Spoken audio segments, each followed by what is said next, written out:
¿Qué tal? Buenas tardes, bienvenidos a 8 Magazine Ávila. Fíjense, con un ambiente de jazz impresionante en este martes. Hemos empezado un poquito más tarde porque había que montar muchas cosas aquí para disfrutar de la música y de muchísimas otras cosas más que tenemos planteadas para este día en directo, riguroso directo, y hasta un poquito más de las 6 de la tarde. Vamos a empezar hablando de patrimonio con Jorge Díaz, es arqueólogo, guía de turismo, nuestro colaborador habitual, y hoy va a hablarnos de muchas actividades que se realizan en un palacio, en el Palacio de Superunda, pero hay más asuntos.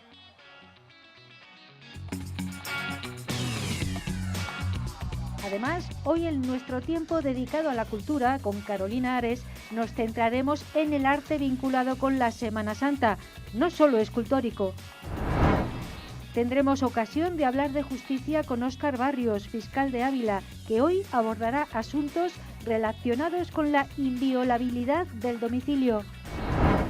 Y finalizaremos con música en directo, como siempre, en este caso con música de jazz, con el proyecto de Adarve Jazz. Eso será al final y también hemos podido disfrutarles al principio de este 8 Magazine Ávila, una jornada que queremos empezar hablando de patrimonio con Jorge Díaz, como es habitual cada 15 días. Mira, y me ha salido casi un verso, una estrofa, ¿no? Sí, sí. Buenas tardes, Jorge. Hola, buenas tardes. ¿Cómo estamos? ¿Bien? Muy bien. Bueno, vamos hoy a hablar de cultura y de arte que se realiza en bienes muebles que ya de por sí son patrimoniales, son artísticos, son palacios, como puede ser el de Superunda. Ahí me consta que además tú protagonizas con chavales y con muchas otras personas que quieren adentrarse en Superunda, bueno, protagonizas o llevas a cabo muchas actividades culturales, ¿no? Cuéntanos. Sí. Esto es una propuesta del Ayuntamiento de Ávila de este año en colaboración con Voces, que es la empresa que gestiona varios espacios culturales de la ciudad, para realizar durante los viernes de este año, bueno, del pasado ya empezó y ya en el 2022, una serie de actuaciones culturales que redunden en el propio edificio, ¿no? El marco es el que es un palacio del siglo XVI magnífico, restaurado por Dural de una forma muy magistral, y la programación pues supone los viernes por la tarde, que quizás era una tarde que mucha gente ya la tiene como vacacional y que a lo mejor no había mucha oferta, pues el que se pueda realizar algún tipo de actuación, ¿no? Vale, se dio en llamar los viernes de Palacio, me parece, y hay muchas actividades. Además de conciertos, hay visitas también, y hay algo que me llama mucho la atención, que son visitas con concierto, además, ¿no? Sí, eso es una propuesta que realizamos este año, que tuvo pues bastante buena acogida. No sabemos si se repetirá, porque bueno, eso ya depende de la gente que lo gestione y lo lleva, pero fue intentar mostrar la parte museística del palacio, lo que es la colección de Guido Caprotti, de pintura y de sus hijos, combinado con piezas musicales. Como el recorrido por el palacio, explicando todo lo que es la producción artística, pues lleva más de una hora y pico mínimo, pues esto se redujo a seleccionar una serie de piezas muy características o unos cuadros que nos parecieron más significativos y acompañarlos de una pieza musical. Rompiendo un poco quizás lo que suele ser este tipo de eventos, ¿no? Porque estamos acostumbrados a que se asocie este tipo de actos culturales con la música clásica, con la música, entre comillas, culta, que se denomina en algunas ocasiones, y en este caso fue Nacho Martín Gelmo, que tocaba la guitarra acústica o eléctrica, y eran temas de la década de los 90 para nuestros Bueno, días. estamos viéndole a Nacho ahora mismo ahí, ¿verdad? Sí. Y él realizó una especie de visita guiada en este caso era gente joven o no sé, cuéntame un poco. Pues la verdad es que no, era gente adulta como yo, para ir para arriba. Sí. O sea, era gente que quizás, como no se especificó el tema del musical, se sabía que iba a haber un acompañamiento, pues para la gente fue una sorpresa que de repente oír temas de los 90 o temas de pop y de rock, que era un poco lo que se basó. O sea, teníamos un cuadro relacionado con México, y eso sí, se tocó en México Lindo, que es una pieza más clásica, pero luego también pues, en un cuadro de una chica mulata pues, se interpretó La flaca de Pau Donés, ¿no? Y lo que se trataba era de romper ese tipo de cosas, porque a lo mejor se imagina a la gente que vas a ver un museo y tiene que ser algo muy académico. Yo mis explicaciones no lo son porque a lo mejor no tengo todo el conocimiento que debería, pero trato de dar una imagen pues, más desinhibida o bueno, más cercana, ¿no? De alguna forma en mi lenguaje. Y la música pues, también tiene ese componente, ¿no? Si tocas un tema que es conocido, que más o menos todos tarareaba la gente porque lo conoce, etcétera, pues yo creo que se rompe un poco el que sea una cosa a lo mejor tan cerrada, ¿no? en ciertos aspectos, o canciones de Fito y los Fitipaldis o así. Hemos estado viendo, mientras charlabas, hemos estado viendo que también has estado con niños, haciendo algunas visitas, incluso tocando cuadros, ¿no? ¿Qué es lo que se pretende con este tipo de actividades? Cuéntame. Sí, cuando dices la palabra museo y el Palacio Superundo no deja de ser una entidad museística, a lo mejor no un museo, pero es una colección, bueno, parece que también lo mismo, ¿no? El acercamiento al arte tiene que ser como muy rígido de alguna forma. Entonces, bueno, ya los museos tienen sus departamentos pedagógicos y hacen cosas para romper esas barreras, ¿no? Pero para ver una colección como es la de Guido Caprotti, pues los niños tienen muchas bazas porque es un arte muy cercano, no es nada, digamos, experimental, es una cosa bastante cercana, con coloridos muy vivos, y lo que se ha tratado es de hacer, bueno, en ese caso de las fotos era una gincana por el museo, entonces iban descubriendo pistas mirando los cuadros, ¿no? Entonces tenían que ir recopilando esas pistas, al final completaban un mensaje y ese mensaje les llevaba a un tesoro, entre comillas, y así ellos iban recorriendo todas las piezas, o sea, todas las salas viendo algo, ¿no? Algo en concreto, y lo iban apuntando, imitando la firma del artista. Entonces, bueno, les daba un poco de juego, ¿no? Que a lo mejor una visita guiada tradicional, aunque se le intentes interpretar, pero que al final terminan más cansados, ¿no? Se trata de acercar entonces toda esta cultura que pueden recoger espacios como el Palacio de Guido Caprotti, acercárselo desde los más pequeños hasta también pues, gente mayor que a lo mejor no lo ha visitado nunca, de una forma mucho más cercana, con alicientes, ¿no? Que les puedan sugerir también otras cosas, ¿no? Sí. Yo creo que es un palacio que se le está dedicando a muchos fines, porque se hacen desde degustaciones de avileña a conciertos o a conferencias, y toda esta programación lo que sirve es un poco para que se vea que es un continente que ya de por sí es muy bonito y está muy bien restaurado y tiene esos atractivos ya de por sí, y es un marco que acompaña a cosas que a lo mejor no tienen mucho que ver, pero la verdad es que el estar allí, además es un sitio que está techado, con lo cual el patio, con lo cual en Ávila se agradece. Viene muy bien, sí. Y además es eso, es un marco, yo creo que cualquier persona que no lo conoce y va a hacer algo allí, interpretar o un concierto y tal, pues ya le llama, ¿no? Porque estás en un palacio con ese patio porticado y etcétera, y te llama la atención. Y los críos pues también, en vez de a lo mejor hacer un taller en un sitio más cotidiano para ellos, están en un palacio, ¿no? Entonces se rompe un poquito y hacen que sea más familiar. Y al final seguramente haya generaciones que hayan pasado por el Palacio para diferentes cosas en varias ocasiones de su vida, ¿no? Bueno, estamos hablando de actividades que se desarrollan en el Palacio de Superunda los viernes, son los viernes de Palacio, están abiertas, yo creo. Lo que pasa es que no sé si hay que inscribirse previamente. Cuéntanos un poco para participar en alguna de estas rutas guiadas que haces por el Palacio o disfrutar de un concierto allí en una sala llena de cuadros. Cuéntame. Sí, hay actividades como son las actuaciones, las charlas, etcétera, que son abiertas hasta completar aforo. Entonces tienes que estar un rato antes para poder encontrar plaza. Y luego hay otras que son previa inscripción, ¿no? Entonces tienes que apuntarte en el centro de recepción de visitantes y creo que en el propio Palacio, ¿no? Entonces, bueno, pues ahí se van haciendo esos listados y, hombre, en general, pues sí que suele haber plazas. Hay algunas que hay más tirón y a lo mejor sí que tienes que ir con tiempo, si es hasta completar aforo. Pero bueno, es una opción de ocio para el viernes por la tarde en la ciudad. Desde luego que sí, una iniciativa que ha partido del Ayuntamiento de Ávila. Hay otras muchas en otros espacios museísticos, como puede ser el propio Museo de Ávila, en el que tú también participas con algunas actividades, ¿no? Sí, el museo siempre es una cosa tradicional ya, ¿no? O sea, lleva muchos años con su servicio de pedagogía, con Charo, que programa actividades para críos. Y luego tiene otra vertiente que es más la Asociación de Amigos del Museo o el propio museo que programa ciclos de charlas, etcétera. Entonces, sí que yo creo que son las entidades así como con más movimiento en ese sentido. También la biblioteca pública, la verdad es que es casi a diario, ¿no? Que tienen actividades, talleres, charlas, presentación de libros y se convierten en los dinamizadores culturales de la ciudad, al fin y al cabo, ¿no? Son los que están movilizando un poquito todo más, ¿no?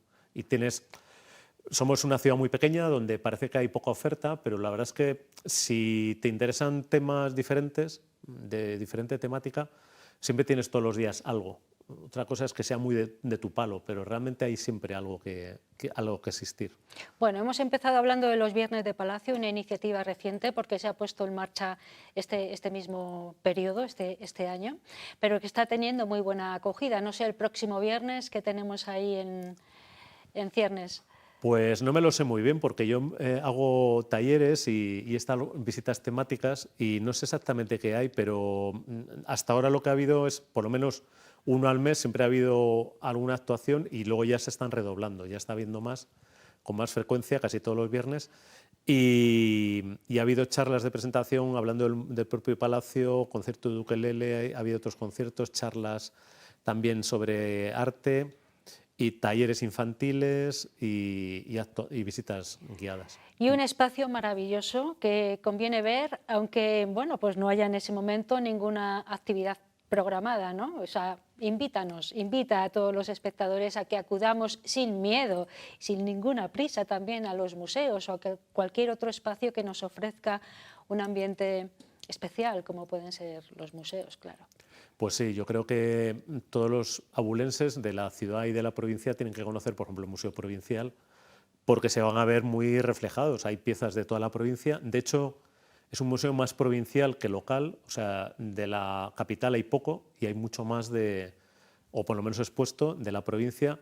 Eso es, yo creo, una cita ineludible. Tenemos que ir todos a ver porque todo te va a sonar a alguna zona cercana y te va a dar pistas, ¿no? Sí que es verdad que es un museo que necesita una renovación, que está esperándola de alguna forma, una renovación con un edificio más grande, pero entre ese edificio y lo que es Santo Tomé, que es el museo visitable, la iglesia de Santo Tomé, que para mí es un depósito, es una preciosidad ver esa iglesia con las piezas en el interior, pues es ineludible conocerlo, hay que conocerlo. Y luego hay otras entidades museísticas de la ciudad, de la provincia, que siempre te dan pistas y que te hacen profundizar un poquito más en nuestro pasado, en nuestro patrimonio, etcétera, etcétera. Bueno, de museos hemos estado hablando hoy, en concreto de un espacio museístico que no es museo como tal, que es la Casa de Caprotti, el Palacio de Superunda, en el que se hacen actividades muy interesantes y Jorge Díaz es uno de los guías conductores de esas actividades. Hoy nos ha estado hablando de ello. Muchísimas gracias, Jorge. A vosotros. Hasta el próximo día. Hasta la próxima. Vamos a hacer una pausa publicitaria para después seguir hablando de cultura en este caso relacionada, fíjense, con la época que nos viene ahora, que es la Semana Santa. No se muevan.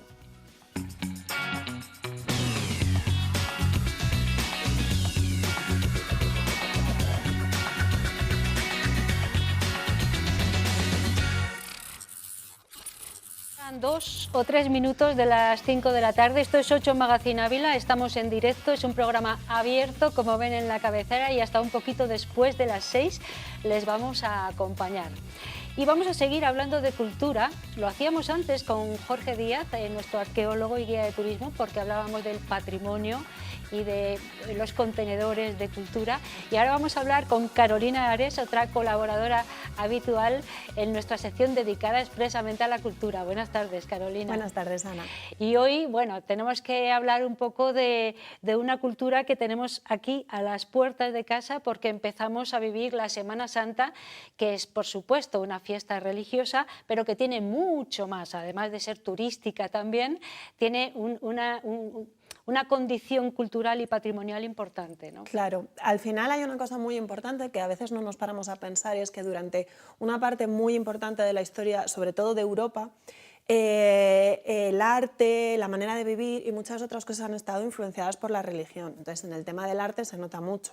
Por ejemplo, los grandes mecenas, entre otras cosas, una de las maneras que tenían de mostrar lo que tenían era a través del arte religioso. Había grandes artistas que se contrataron pues, para los conventos, las capillas y muchas otras cosas. Entonces, la cultura religiosa, o sea, la religión al final también tiene un componente muy importante de cultura, y la cultura se nutre también de la religión. Entonces, muchas veces es importante conocer ciertas cosas porque forman parte de la cultura en la que nos hemos movido. Durante muchos años, Muchos además, años, ¿no? sí. Y se han hecho cosas hermosísimas que hay que...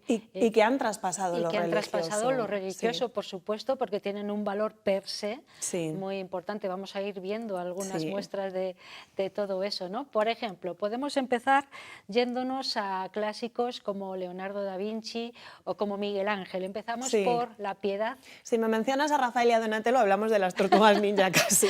Bueno. No, pero por cualquiera de los dos podemos empezar. Miguel Venga, Ángel. La Piedad de Miguel Ángel, La que Piedad de vamos a Miguel poder ver. Ángel. Ahí la tenemos. En este caso vamos a hablar de la Piedad de Miguel Ángel porque es una escena específicamente de Semana Santa. Sí, sí. Es la Virgen María sosteniendo al Niño Jesús.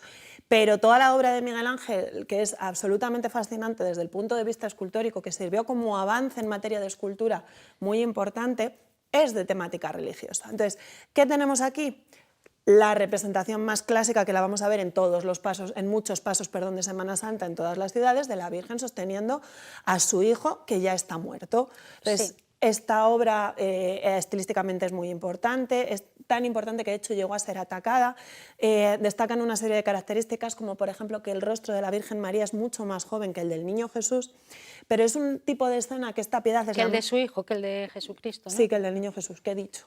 Sí, el Niño Jesús, Ah, sí. Sí, bueno, claro, ya ha crecido un poco. Ha crecido un poquito. Por Sí, eso. perdón. Es una imagen, pues eso, o sea, que está en los pasos de Semana Santa, que hay más representaciones. Por ejemplo, el descendimiento de Van der Weyden muestra también, no exactamente este momento, pero sí el anterior a este.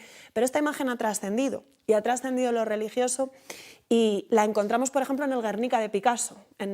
Prácticamente en el centro del Guernica de Picasso hay una madre que sostiene a su hijo muerto en el bombardeo, y que es igual que esta, solo que adaptada al cubismo de Picasso. Es una maravilla. ¿Dónde encontramos este conjunto escultórico? En el Vaticano. Perfecto. En la iglesia de San Pedro. Tiene Bueno. su propia capilla con un cristal muy gordo para que nadie vuelva a hacerle nada. Entonces, no se ve tan bien como se debería, pero ahí está, podemos apreciar. Este es un ejemplo de maravilloso arte relacionado con la Semana Santa. Sí. Vamos a ver otro, La Última Cena, sí, de Leonardo da Vinci, ¿no? Bueno, de La Última Cena, si nos metemos en habladuría, si nos salimos de los términos estrictos de la historia del arte, podemos estar hablando un programa entero. Uy, sí, podríamos hacer una saga. Exactamente. Sí, Podría estar mejor o peor documentada. Vale. Pero bueno, en este caso lo que tenemos es, quiero además destacar que esta obra y la anterior son del mismo año, las dos se acaban de hacer en el año 1498, esta en concreto empieza un poco antes. Es un fresco que está en el convento dominico de Santa María de Gracia en Milán y representa la Última Cena de Jesús. Fueron los propios hermanos dominicos los que propusieron el tema que querían para su friso. La pintura no siempre se ve muy bien porque al final está pintado directamente en pared y conlleva una serie de riesgos. Además, no era la especialidad de Da Vinci pintar frescos, entonces cometió ciertos errores a la hora de elegir materiales y demás, pero bueno, representa evidentemente la Última Cena con mayor o menor exactitud. Luego además encima se ve, es un cuadro que es muy bueno en términos artísticos para ver muchos de los avances del Renacimiento, pues se ve el punto de fuga en Jesús, se ven los fondos con los el exteriores, paisaje, ¿no? efectivamente, Claro, sí. los cuadrados de arriba, pues un poco todo. Bueno, vamos a pasar a otra imagen de un Cristo crucificado. Sí, Claro, tal. es por antonomasia lo que simboliza la Semana Santa, ¿no? Sí. Háblanos de este Cristo. En este caso nos vamos a finales del siglo XIX, es Gauguin, y he elegido esta imagen, hay muchísimas, o sea, por ejemplo, aquí podría tener a Velázquez y podríamos hablar de cómo se ve la evolución de su obra a través de sus Cristos crucificados, pero en este caso he cogido a Gauguin porque estamos ya en las vanguardias y como podemos ver se sigue pintando la cultura religiosa y la Semana Santa. En este caso es en el momento, Gauguin durante un periodo de tiempo fue muy amigo de Van Gogh, en el gran momento de crisis de Van Gogh cuando se corta la oreja estaba con él y ahí rompen relaciones, pero aquí todavía se llevan muy bien, es la época en la cual están en la Bretaña francesa, en Pont-Aven, y esa influencia se ve en los colores que son de cierta temática otoñal.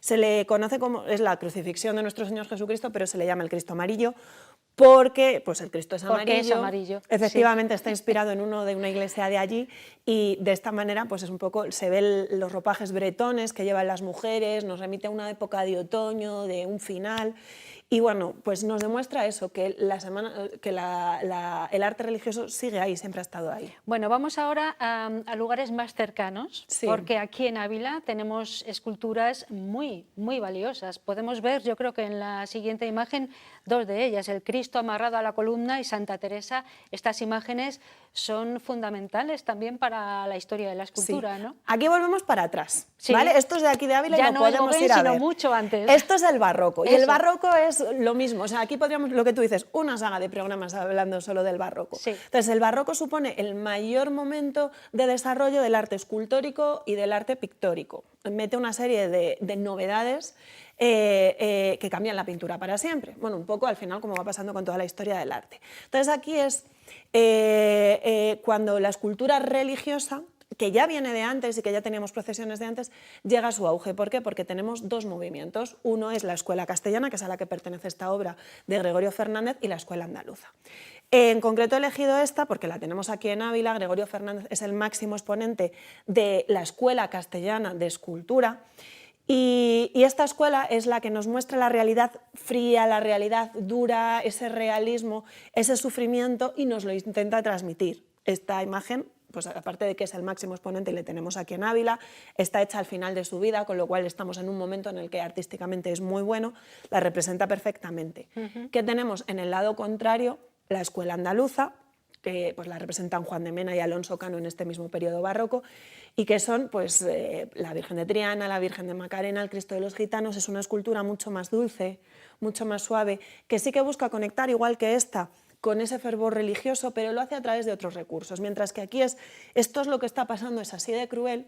Aquí en el otro lado nos encontramos con, está pasando, pero es bello y aún así podemos conectar con ello. Esa es la gran diferencia. Bien. Tenemos además una suerte y es que tenemos al lado, en Valladolid está el Museo Nacional de Escultura, Sí. que se nutre sobre todo de este periodo y podemos ver obras de ambas escuelas. Uy, conjuntos escultóricos maravillosos Sí, desde hay luego, en ese museo, sí. efectivamente. Bueno, seguimos aquí cerquita, en casa, porque dentro de muy poco vamos a poder ver procesionar por las calles, Por fin. por fin, algunas esculturas muy valiosas. Una de ellas sé que te gusta mucho, podremos Sí. ver además un vídeo de su procesión de madrugada, que es el Cristo de las Batallas, ese Cristo chiquitito que sale a las Sí. 2 de la mañana de Mosén Rubí, ¿verdad? Sí.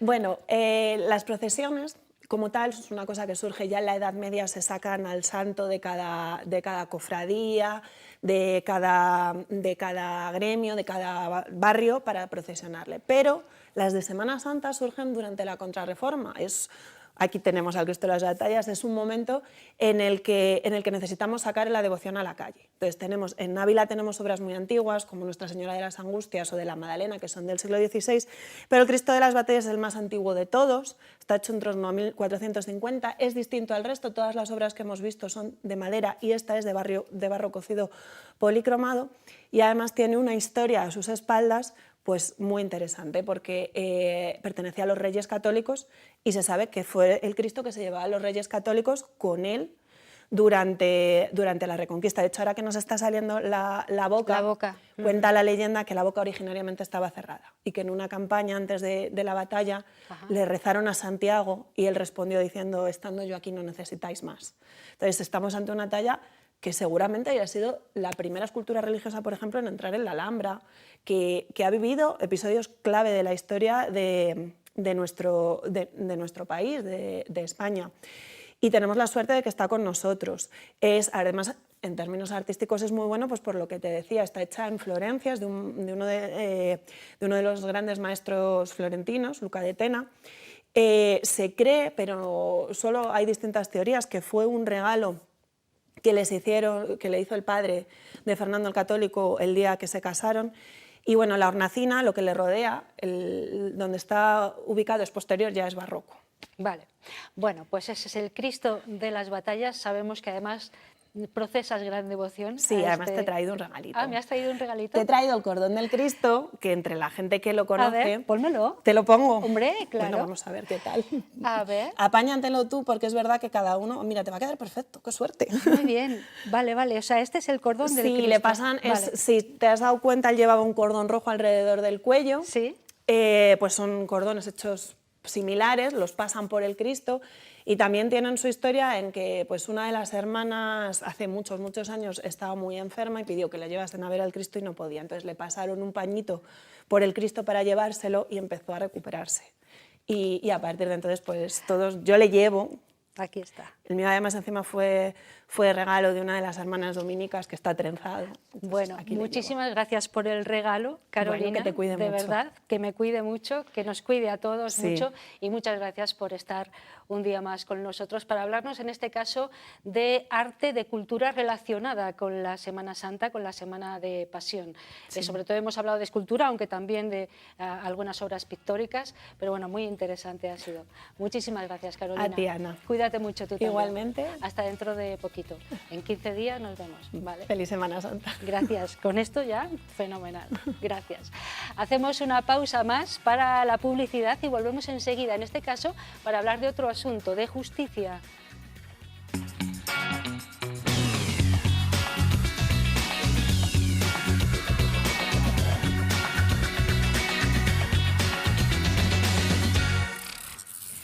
Ya estamos aquí, después de la publicidad. Nada, saben ustedes que se pasa en un pispás, son anuncios además que, bueno, que a veces nos vienen muy bien, recomendaciones. Ya estamos aquí de nuevo en directo, 5:21, hasta las 6 y un poquito les vamos a acompañar. Y ahora para hablar de justicia con el fiscal de Ávila, Óscar Barrios, que una vez al mes, más o menos, nos acompaña. Buenas tardes, Óscar. Hola, buenas tardes, Ana. ¿Cómo estamos? ¿Todo bien? ¿Qué Todo tal bien, el mes? todo ¿Ha bien. transcurrido bien?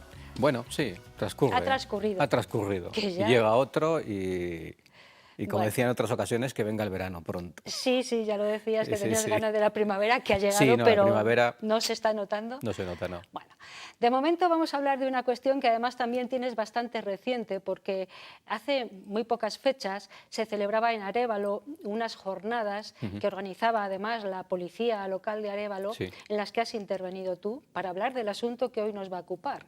Sí, en precisamente, ¿no? una de las, era una jornada, la primera jornada sobre seguridad ciudadana, y yo di una charla en relación a dos materias que están muy unidas, que era la detención ilegal y la inviolabilidad del domicilio, supuestos en los que la policía cuando podía entrar en una casa para practicar una detención o para practicar cualquier otro tipo de diligencia. Claro, asuntos en los que a lo mejor no reparamos, pero que son fundamentales muchas veces. Sobre todo es fundamental si se hace bien, así no se hace bien, porque Sí, la sí. repercusión puede ser trascendente. Bueno, la inviolabilidad del domicilio, este es el asunto que nos ocupa. En principio, a mí me gustaría que nos dijeras qué se considera domicilio, qué es domicilio, claro, la casa de uno, pero ¿Qué Vale. es domicilio y qué no es domicilio? Sí, una cosa, en primer lugar, decir que claro que la inviolabilidad del domicilio es un derecho constitucional que está reconocido en la Constitución y que solo se puede producir una injerencia en ese derecho en determinado tipo de situaciones, ¿vale? ¿Qué es el domicilio? Vale, el domicilio lo podemos, de manera vulgar, lo podemos entender como la casa de uno. Tampoco está tan lejano ese concepto de lo que luego se entiende jurisprudencialmente por qué es el domicilio, que sería aquel lugar donde desarrolla una persona su intimidad al margen de las costumbres y de los usos sociales y que nadie puede entrar en una casa vulnerando esa manifestación de la intimidad que se desarrolla dentro del domicilio. Pero además del domicilio como lugar de vida, por De así decirlo, residencia, digamos, como lugar de habitual, ¿no? residencia, también, por ejemplo, lo es el despacho de un profesional, de un arquitecto, de un abogado. Ese despacho profesional también se considera domicilio porque es un lugar donde se custodian documentos, se custodian pues, aspectos íntimos, en este caso no es ya de la vida que desarrolla el profesional, de su vida privada, pero sí de su vida profesional y, por lo tanto, eso también se consideraría domicilio. Como ejemplo distinto de lo que es el domicilio, la casa de uno o la morada de uno. Hasta un hotel, por ejemplo, en el que estoy residiendo Sí, temporalmente. la habitación de un hotel también se considera domicilio a los efectos de que nadie puede entrar salvo determinado tipo salvo que concurran determinadas razones. O una casa que tiene un jardín, que tiene un garaje. El garaje también se considera domicilio siempre y cuando haya una contigüidad entre el garaje y el domicilio o la casa. Vamos, en esos casos también se necesitan determinados requisitos para poder entrar. Claro, convenía primero definir lo que se considera domicilio para después ir hablando un poco de cómo hay que proceder a la hora de hacer un registro, por ejemplo, una entrada en una vivienda. Sí.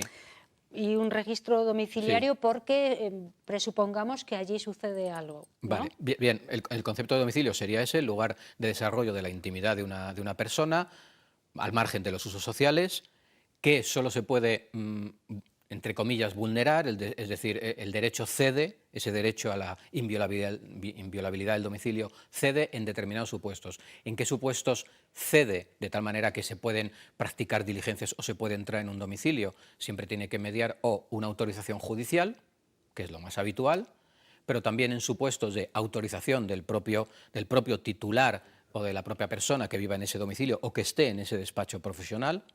En el ejemplo que te ponía antes del domicilio de los despachos profesionales o los domicilios de las personas jurídicas, el domicilio de una empresa, o en el caso de flagrante delito, que quizás sea el supuesto más ambiguo y de más difícil definición y categorización de cuándo concurre o cuándo no concurre. Cuando es flagrante. Flagrante, que claro. se entiende por flagrante delito para que la policía pueda entrar o para que, sí, fundamentalmente la policía, Claro, obviamente. estamos pueda hablando entrar. de cuerpos y fuerzas de seguridad del Estado que son los que Sí, que son los pueden que acceder en determinados en supuestos. determinados supuestos acceden para o proceder a una detención o bien a practicar una entrada y un registro de la Vale. casa para obtener pruebas y demás. Entonces necesitamos o una orden judicial, que Sí. eso lleva un periodo de tiempo, no sé Sí, cuánto. claro, sí. Tú tienes que, si crees que dentro de un domicilio se está produciendo cualquier tipo de delito. Sí, en ¿qué hay ese que caso hacer?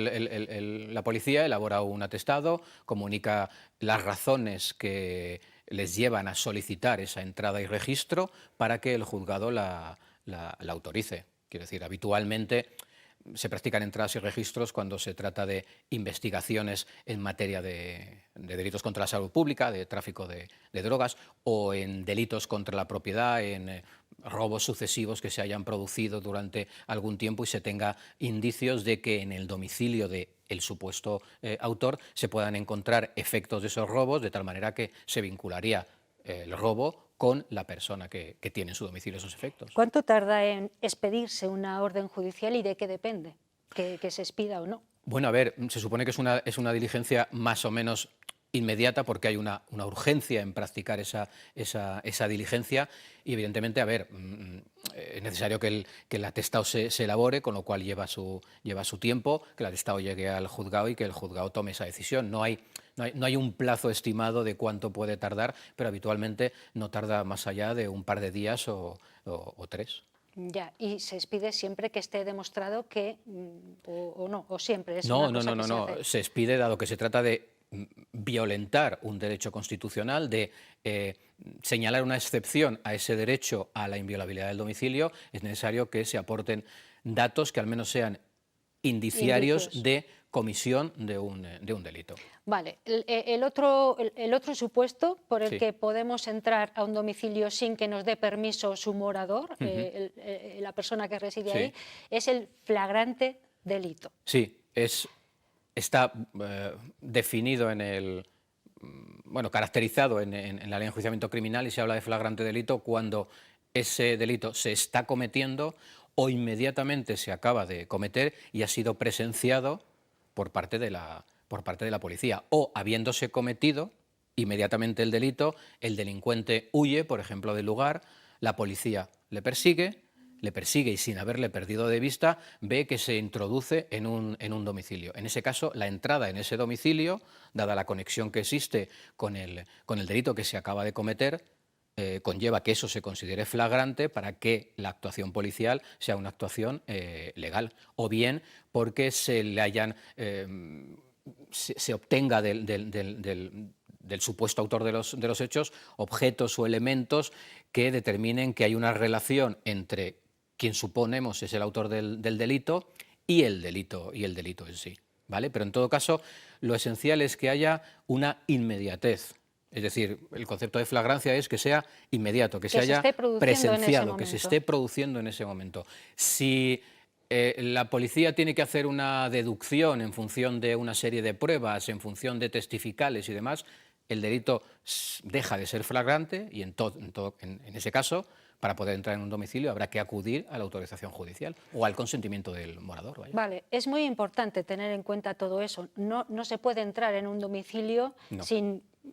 si no estamos en estos supuestos. Efectivamente. Y de cualquier manera, porque eso puede incluso conllevar que se anulen todas, bueno, Sí, las pruebas que se tuvieran, o si se entra mal. En el caso más grave es que el funcionario de policía puede llegar a cometer un delito porque entra en un domicilio sin el consentimiento del morador y sin que concurra ninguno de esos requisitos. Eso puede dar lugar a que el funcionario cometa un delito. En el caso de que no estemos en ese supuesto, se haya entrado porque se considere que es un delito flagrante, pero finalmente no se considera como tal, esa entrada y el resultado de esa entrada puede dar lugar a la nulidad de lo obtenido y, en consecuencia, esa nulidad de lo obtenido puede dar lugar a que, si no existen otras pruebas, la sentencia final sea una sentencia absolutoria por haberse declarado la nulidad de esas pruebas. Aunque eso esté ahí, sea Aunque palpable, eso esté aunque haya ahí eso esté ahí. Sí. Es decir, no sé, agente de la policía que entra en un domicilio sin haber flagrancia, sin existir un consentimiento del morador o sin existir autorización judicial y encuentra 3 kilos de cocaína, lo encuentra, 3 kilos de cocaína, ese hecho de apreender la cocaína, esa prueba sería inválida. No se podría utilizar Con lo cual en no contra se de podría nadie. utilizar para poder condenar. Que existen otra serie de indicios para acreditar que poseía esa cocaína, que la tenía con la intención de destinarlo al tráfico, se podrán utilizar, pero no esa.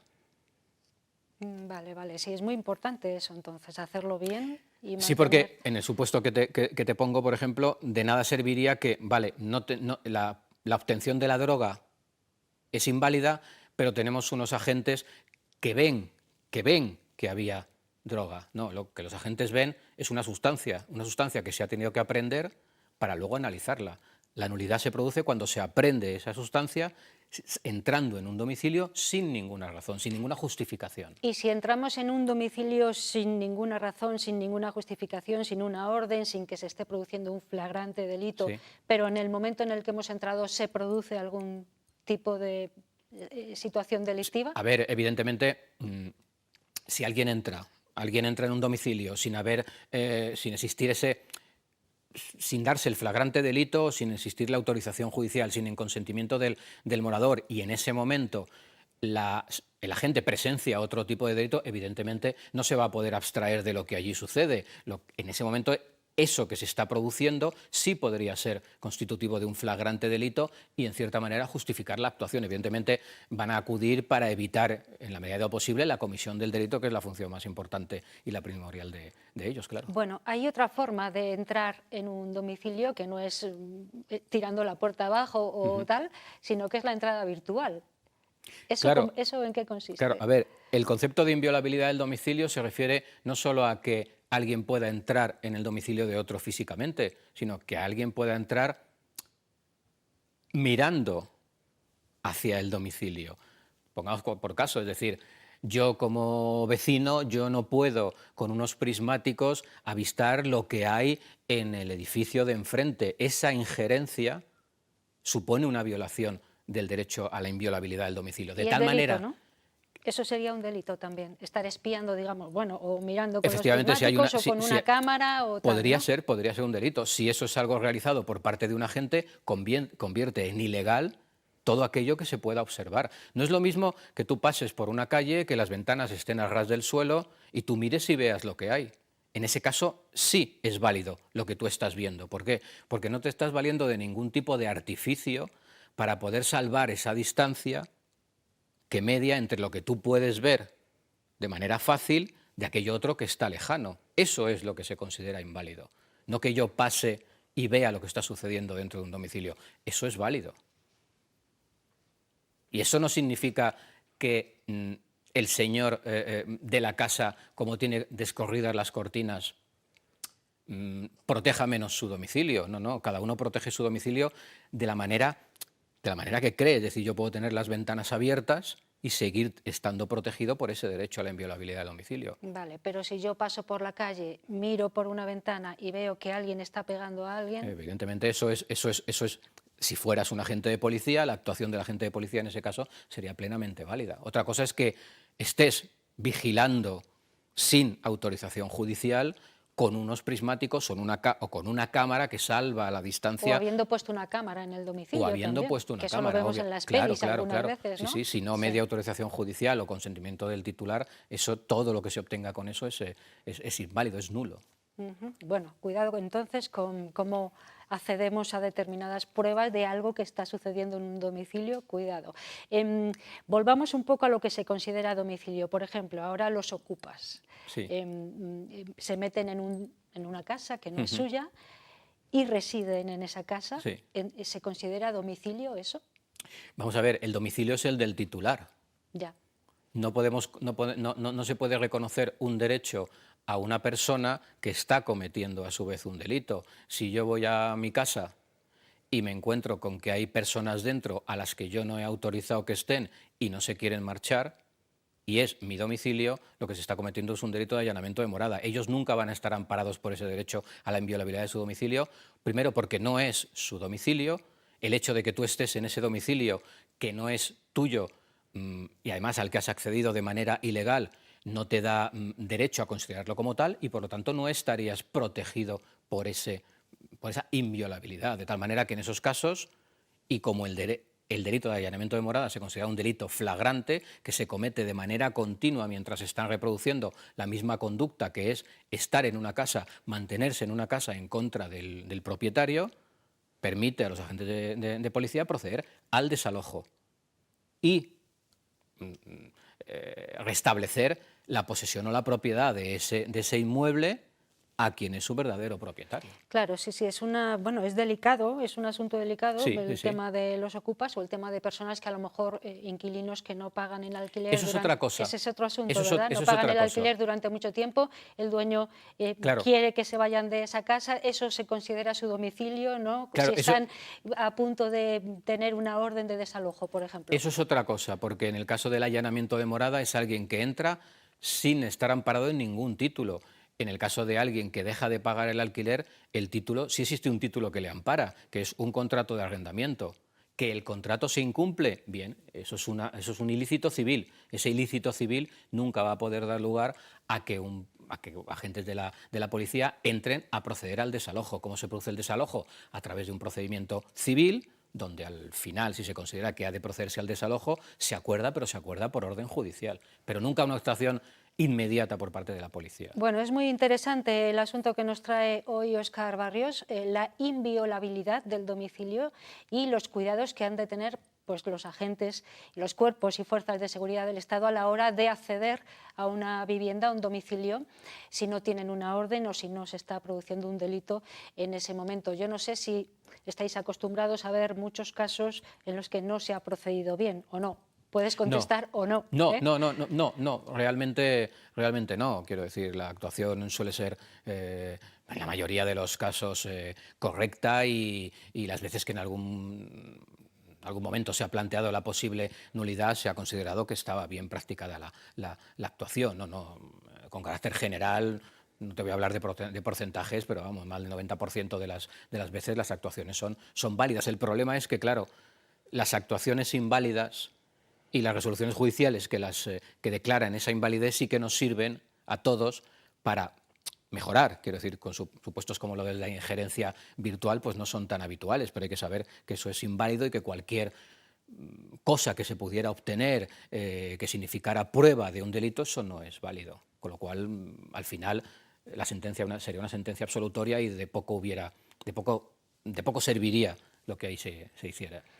Bueno, es un asunto que Óscar Barrios estuvo tratando precisamente durante su intervención en esa jornada que organizaba la Policía Local de Arévalo. Yo creo que sería enriquecedora también para los agentes y desde luego para nosotros sí, nos parece muy interesante lo que nos has contado y yo creo que nos ha ilustrado mucho. Muchas gracias. Me alegro. Muchas gracias a ti, Ana. Gracias, Óscar. Nos vemos en un mes, si te parece. De acuerdo. ¿Vale? Bueno, a ustedes les pedimos que no se muevan mucho porque vamos a terminar nuestro 8 Magazine Ávila con música tal y como lo empezamos. Si están con nosotros desde el principio, habrán podido observar que hemos empezado con jazz. Pues así vamos a terminar hoy 8 Magazine Ávila. Así que si les gusta la música y si les gusta el jazz y el buen ritmo, no se vayan.